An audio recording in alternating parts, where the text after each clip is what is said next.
right, so I'm here with Cindy. And Cindy, how was your knee when you started doing these therapies, or right before you started?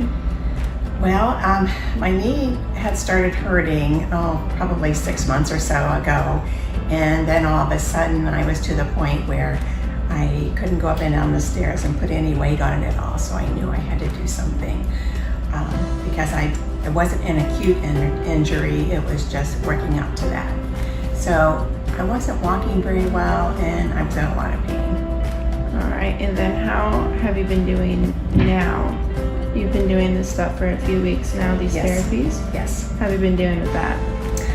Very well. The first couple times, I had 2 times the first week, and as you know, I was literally in tears both of those first 2 times.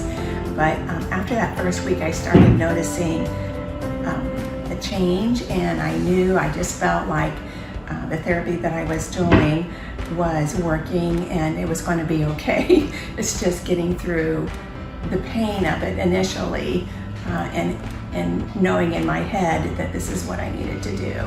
So, but now after this time, I've just finished today for 6 weeks and I'm much better. I hardly feel it at all or notice it at all. I'm just more careful and stretching and more exercises that help to stretch out my knee. All right, and then would you suggest or recommend anyone coming here? Oh yes, definitely. I've been through hospitals and other therapies, that type of thing before, but never anything like this, and I was just very excited about it because it definitely worked. All right. Definitely worth it.